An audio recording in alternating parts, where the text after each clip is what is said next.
Hello everybody, Crypto Marco here, and in this video we'll talk about Wall Street and Nasdaq thinking about adopting blockchain and Bitcoin. Actually, they're not thinking about it, they're doing it.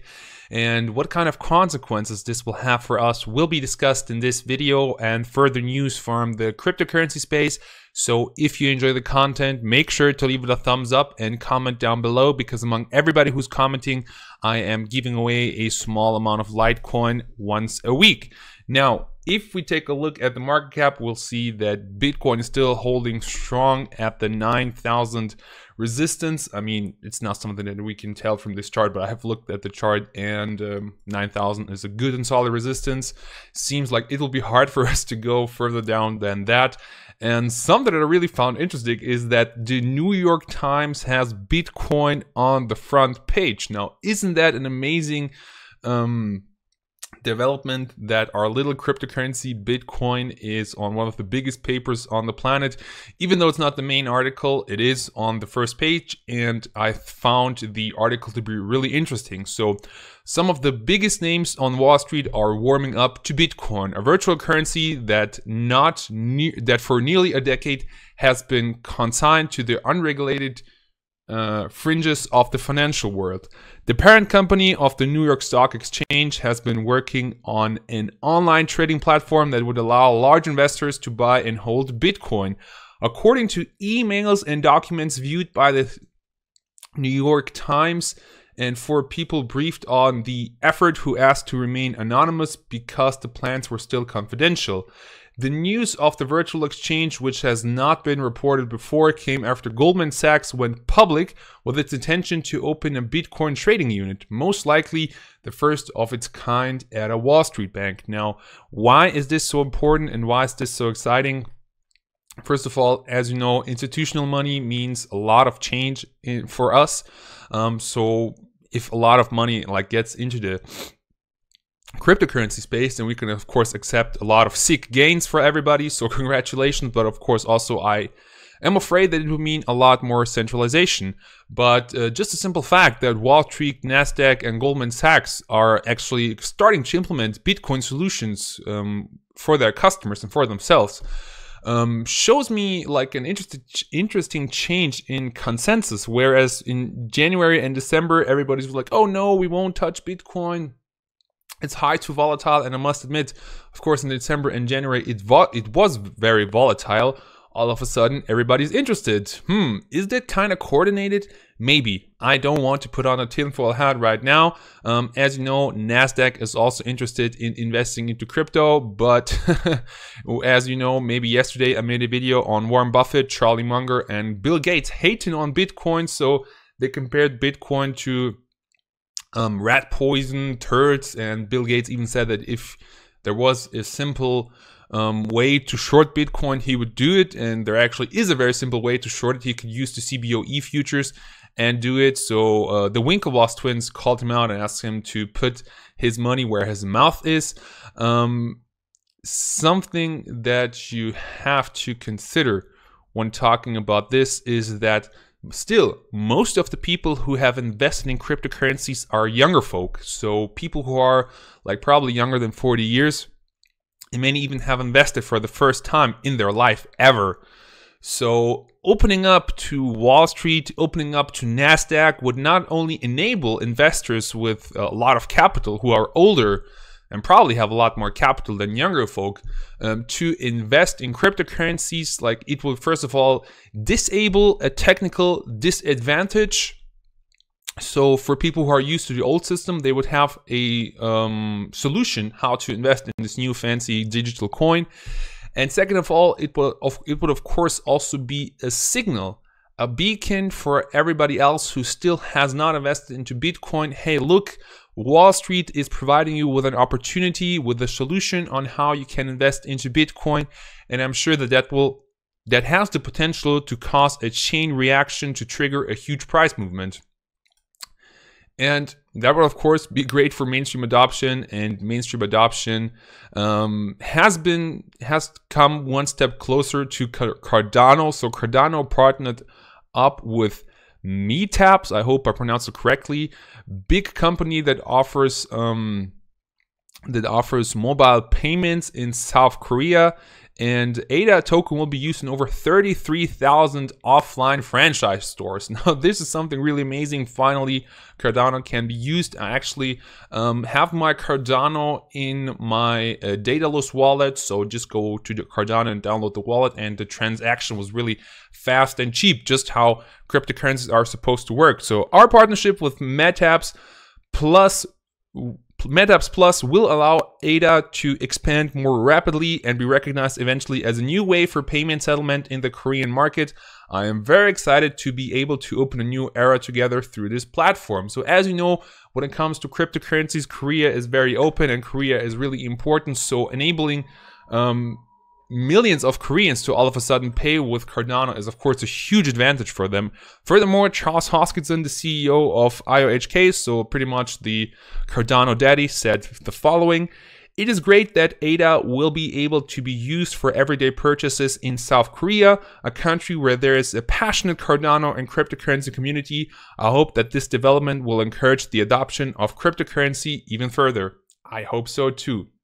As you can see, this might have been the cost for a small Cardano pump from 31 cents to 32 cents.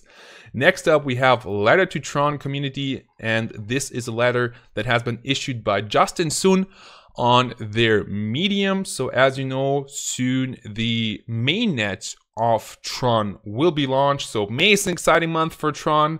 Tron VM will be launched on May 25th. The version on Tron VM uses a VM adapter that will enable complete compatibility with the Ethereum virtual machine. All Ethereum developments will be able to use an adapter to migrate seamlessly from Ethereum decentralized app projects to Tron. TPS, that is hundreds of times above Ethereum, and since Tron is Java-based and provides a developer-friendly environment, the industry will be able to break away from Ethereum and its low-efficiency, congestion-prone network, high fees, and steep learning curve. Now, of course, Tron promises a lot, and Justin Sun is a real god when it comes to pumping his currency on Twitter. But I'm not so sure what to think of this harsh tone that Tron takes towards Ethereum.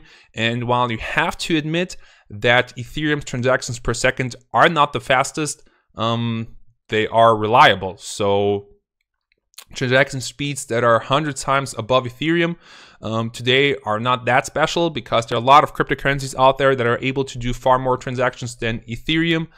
And this is still something that has to be proved. You have to really, there are many cryptocurrency projects out there that claim to have insane numbers of transactions per second, but I only believe it once I see it. And this is something that Tron will have to prove.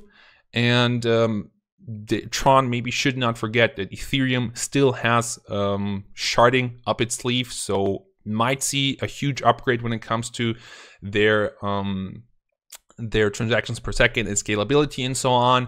I'm not hating on Tron. I'm not being an Ethereum fanboy, but I just say that in the cryptocurrency space, there is no room for a discussion in some cases, like for example, TPS. That's where you have to let the facts speak. Next up, Bitcoin has seen a huge pump, and you can see how much Bitcoin is worth. So what has happened? Basically, this is a community letter to the community that has been issued on the Bitcoin block. I'd like to clarify the situation. The Bitcoin issue on Binance. Yesterday, one of Bitcoin's biggest milestones was achieved when one of the biggest exchanges, Binance, announced they will be listing Bitcoin. Unfortunately, this was the cause for an explosive amount of user growth and mining activity. Due to the large amount of miners who were using the old software, a bug appeared in the network consensus. That bug was the cause of the network's instability. We'd like to say a huge apology to all Binance users who were faced with Bitcoin's network issues. We remained in silence until the moment we clearly understand the root of the problem, because we want to be able to provide you with a certain solution, updates, and headlines. Currently, the entire Bitcoin development team is working hard to solve the issue ASAP.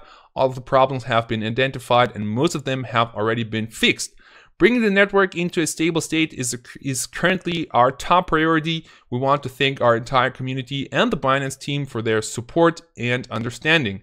As soon as all the issues have been fixed, we will provide you with a post-mortem analysis where the whole solution with Binance will be explained in detail.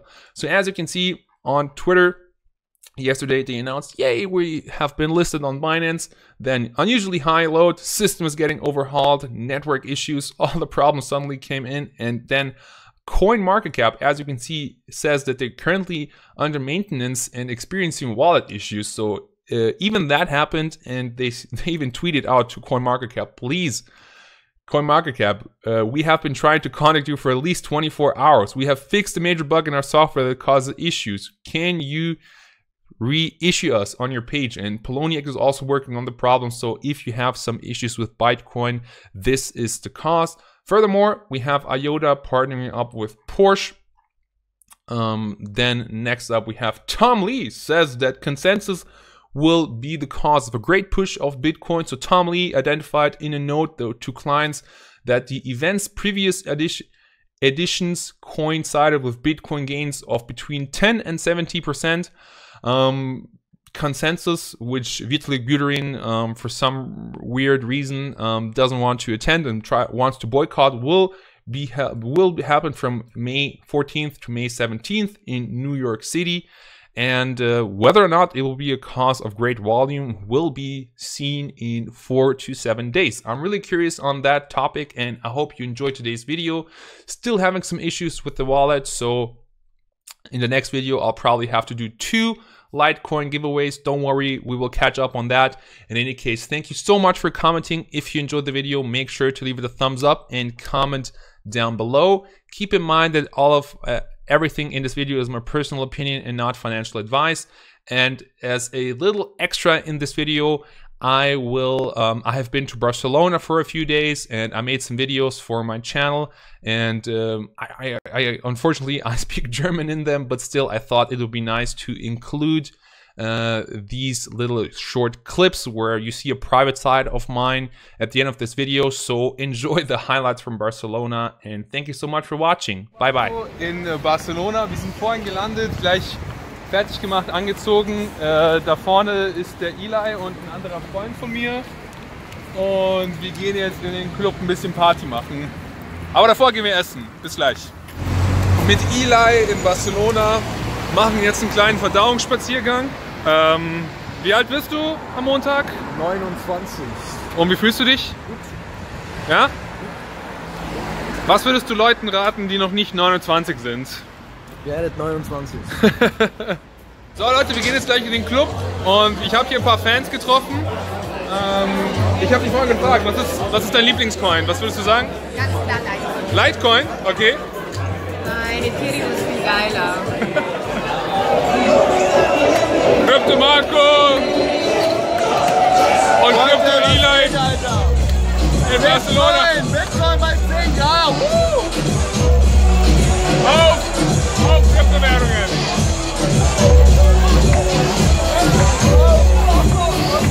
Crypto Eli. Bist du fit? Oh. Okay. Danke Bitcoin, danke Bitcoin.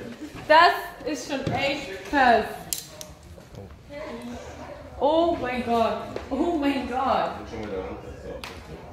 Ja Leute, so sieht das aus. Hey, kann man nochmal. Okay. Marco, zeig uns deine Wohnung.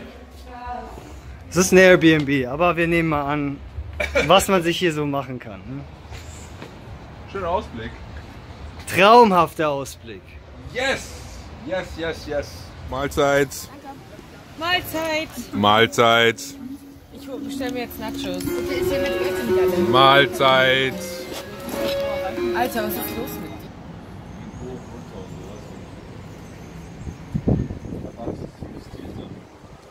Macht man nicht, also die meisten machen echt immer wieder dieselben Fehler. Markttechnisch und sowas. Man muss echt schauen, weil so habe ich immer gerne investiert. Ich habe echt weit gespreadet. Ich habe Nasdaq-Aktien genommen, ich habe DAX. Graues Haar.